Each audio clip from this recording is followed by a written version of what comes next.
Assalamualaikum warahmatullahi wabarakatuh. Perkenalkan, kami dari kelompok D4 yang beranggotakan saya sendiri, Rio Arisandi, yang kedua, John Valentino Nababan, dan yang ketiga, Muhammad Febri Ardian Saputra. Di sini kami akan menjelaskan hasil final project kami dengan studi kasus Hospitality Plus. Langsung saja kita masuk ke penjelasan singkatnya.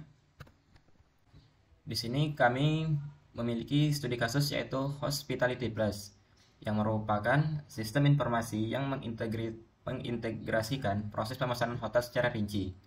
Pengerjaan proyek ini pun dilakukan sesuai dengan metodologi System Development Life Cycle atau SDLC. Nah, berdasarkan kebutuhan bisnis, Hospitality Plus ini bertujuan untuk meningkatkan efisiensi operasional dan kualitas layanan dalam proses pemesanan hotel. Untuk kebutuhan fungsional dari sistem ini sendiri, yang pertama yaitu pelanggan dapat menjelajahi produk hotel, memilih kamar, dan menambahkan produk ke dalam keranjang. Yang kedua, pelanggan dapat mengisi informasi pribadi dan detail pemesanan. Dan yang ketiga, pegawai dapat mengakses daftar pemesanan, mengelola ketersediaan kamar, dan memproses pemesanan. Nah, untuk kebutuhan non-fungsionalnya sendiri, yaitu yang pertama ada performa.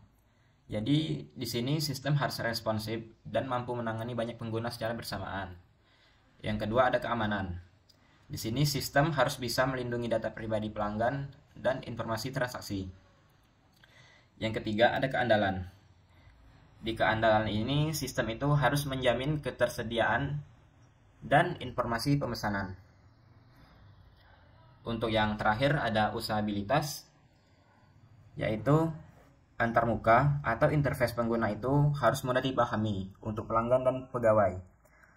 Tujuannya sendiri yaitu agar si pengguna ini tidak pusing ketika melihat interface atau antarmukanya sendiri. Nah, untuk business value-nya sendiri, sistem ini diuraikan menjadi 2 poin, yaitu ada tangible dan intangible. Untuk tangible sendiri, yaitu peningkatan efisiensi operasional. Yang kedua, peningkatan kualitas layanan kepada pelanggan. Dan untuk nilai bisnis intangible, peningkatan reputasi dan kepercayaan pelanggan terhadap layanan hotel.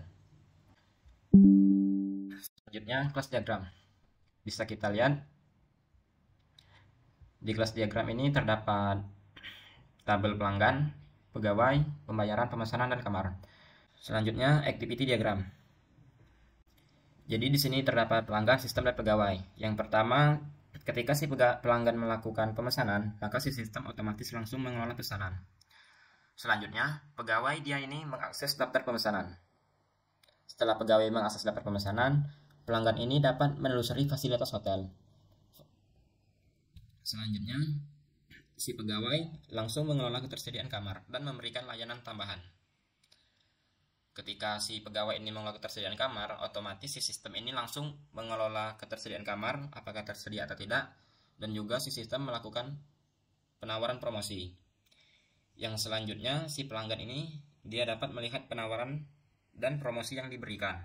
Ketika si pelanggan ini dia memesan kamar, maka otomatis si pelanggan langsung harus melakukan pembayaran. Selanjutnya, sistem langsung memproses pemesanan. Nah, setelah itu si pegawainya langsung mengkonfirmasi pemesanan, yang otomatis juga ya sistem langsung menghasilkan ID pemesanan. Nah, setelah pemesanan selesai, maka si pelanggan ini dia bisa memberikan ulasan. Dan juga si pegawai dia bisa memberikan komentar terhadap ulasan yang diberi oleh pelanggan atau memberikan umpan balik kepada pelanggan. Untuk lebih detailnya mengenai kelas diagram, IR diagram, dan juga activity diagram akan dijelaskan setelah ini. Untuk kelas diagram, kami punya seperti ini, ada 5 objek. Ada pelanggan, pegawai, pembayaran, dan pemesanan. Berikut masing-masing atributnya. ada ID pelanggan, ada nama, email, password, ada ID pegawai, ada nama, ada email, ada password. Untuk pelanggan dia bisa melakukan pemesanan kamar, menelusuri fasilitas, bisa melakukan pembayaran. Untuk pegawai dia bisa mengonfirmasi pemesanan, cek ketersediaan kamar. Untuk pembayaran ada ID pembayaran, ada total pembayaran, ada status pembayaran. Selanjutnya ada pemesanan, ada ID pemesanan, ada check-in date, tanggal check-in, ada check-out date, tanggal check-out, ada jumlah tamu juga. Selanjutnya ada kamar, dia punya atribut ID kamar, detail kamar sama ketersediaan. Untuk implementasinya seperti ini dalam Figma, kami hanya membuat dalam user interface, tampilan kalau kita sebagai user. Jadi pertama kita akan disambut dengan tampilan logo perusahaan kami, Hospitality Plus. Seperti ini. Kami sengaja membuat dalam tampilan mobile biar lebih efektif dalam penggunaannya, bisa di mana saja dan kapan saja. Jadi kita tekan tombol ini buat selanjutnya. Di sini kita disuruh login. Jika sebelumnya kita belum punya akun, kita bisa daftar dulu dengan melakukan sign up. Misalnya ini data saya nih, sesuai kelas diagram tadi. Sesuai ini, objek diagram terdapat data yang sudah kami buat. Jadi berdasarkan itu, kami buat ke sini. Ada nama saya, nomor handphone, ada email, ada alamat, ada password, sama konfirmasi password. Terus sign up, daftar. Selanjutnya untuk login kita tinggal masukin akun yang sudah kita daftar tadi. Jadi tinggal tekan tombol login. Ini merupakan tampilan home atau tampilan awal dari Hospitality Plus. Di sini terdapat beberapa kamar tersedia. Jadi kita bisa, misal ini, kita bisa langsung melihat detail kamar dengan menekan kamarnya, atau langsung melakukan pemesanan dengan menekan tombol ini. Kita coba lihat detail kamar ya. Terdapat detail kamar seperti ini, ada harga per malam, ada ID kamar, ada tipe kamarnya VIP. Ini semua bergantung dengan kelas diagram yang sudah kami buat sebelumnya. Ada fasilitas, deskripsi, kontak. Selanjutnya untuk pesan sekarang. Di sini terdapat jumlah tamu, ada tanggal check-in, ada tanggal check-out, sama ada metode pembayaran. Untuk metode pembayaran kita bisa pilih, bisa menggunakan BRI,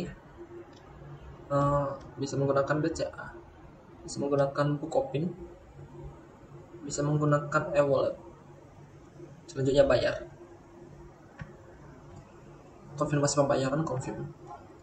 Setelah itu kita akan mendapatkan notifikasi kalau kita sudah berhasil melakukan pemesanan. Selanjutnya kita tekan tombol kembali. Nah, di sini ketika kita sudah memesan ruangan yang ini, otomatis dia tidak tersedia. Jadi dia tidak akan bisa dipesan lagi. Yang bisa dipesan hanya beberapa kamar yang tersisa. Untuk profil, kami punya tampilan profil seperti ini. Ada gambar di sininya, ada email, ada ID. Ini ID didapat setelah kita melakukan pendaftaran akun. Ini diberikan oleh dari pihak perusahaan kami kepada pelanggan yang baru mendaftar. Ada nama, ada nomor HP, ada alamat. Untuk booking, ini merupakan kamar yang sudah kita booking tadi. Jadi kita punya satu kamar yang sudah kita pesan. Jika kita tidak melakukan pemesanan, maka ini otomatis kosong karena belum ada pemesanan sama sekali. Ya, mungkin cukup sekian penjelasan dari saya terkait dengan implementasi dalam user interface menggunakan Figma berdasarkan kelas diagram. Di sini saya ingin melanjutkan penjelasan pada studi kasus Hospitality Plus. Di sini saya ingin menjelaskan ERD. Oke, jadi pada ERD kami ini kami membuat 5 tabel, di mana setiap tabel itu memiliki atributnya masing-masing. Nah, pada tabel pelanggan memiliki atribut ID pelanggan, nama pelanggan, email, password, dan lain-lain. Begitu juga pada tabel pemesanan, pegawai, pembayaran, dan kamar. Nah, setiap tabel ini memiliki relasinya. Nah, pada pelanggan itu berrelasi dengan pemesanan, di mana setiap pelanggan itu dapat melakukan pemesanan. Lalu, pada saat pelanggan melakukan pemesanan, maka pegawai akan memberikan layanan yang ada. Jadi, pelanggan melakukan pemesanan, lalu pegawai memberikan layanan yang ada. Di mana setiap pegawai itu dapat melayani berbagai pesanan. Nah, relasi selanjutnya itu ada pada kamar dan pemesanan. Nah, pada saat pelanggan memesan, maka pelanggan akan memesan kamar.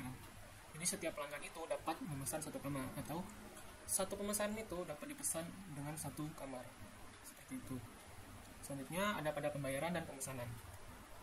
Setelah pelanggan berhasil check out atau pelanggan sudah berakhir waktu penginapan di kamarnya, maka pelanggan akan melakukan pembayaran, di mana setiap pemesan itu dapat dilakukan pembayaran satu kali. Seperti itu. Oke, selanjutnya adalah implementasi IRD-nya pada program, di mana terdapat pegawai, pelanggan, pembayaran, pemesanan, dan kamar. Di mana pegawai di sini terdapat 4 atribut, sama seperti ini ya, sama seperti IRD-nya, ada 4 atribut. Lalu di sini ada konstruktornya, lalu ada setter getter dari pegawai. Dan pelanggan juga seperti itu, terdapat 4 atribut. Lalu pada konstruktornya juga, terus terdapat setter getternya. Begitu juga pada pembayaran, terdapat 3 atribut, konstruktor dan setter getter. Pemesanan juga, dan kamar. Nah, selanjutnya adalah implementasi pada UI-nya. Oke, di sini adalah mainnya, dimana pada UI yang pertama kami akan menampilkan sebuah logo, dimana logo tersebut memiliki, ini adalah impor-impornya, yaitu impor IO impor Java IO exception. Lalu di sini ada impor Java FX-nya.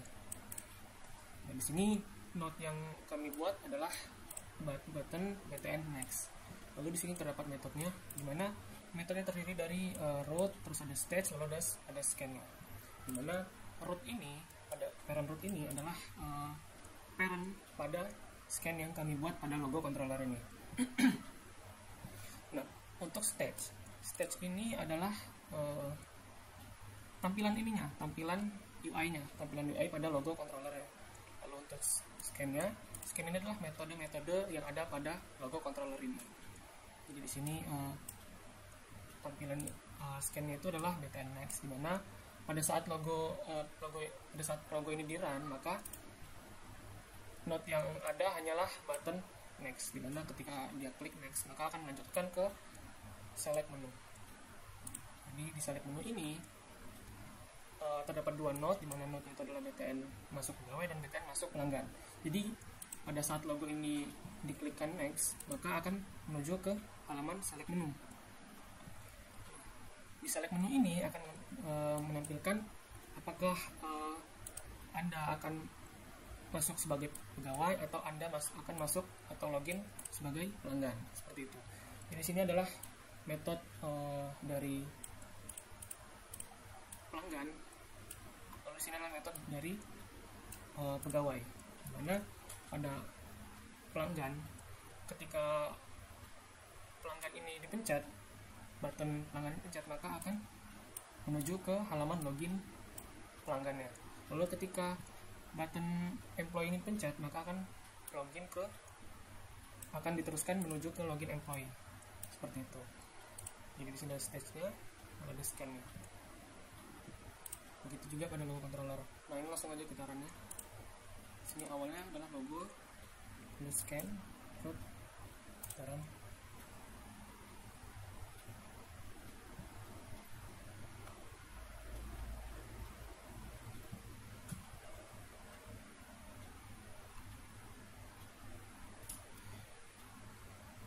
Nah, di sini adalah logo awal. Di sini adalah metode dari logo awal, logo controller, di mana di sini hanya tombolnya hanyalah klik next.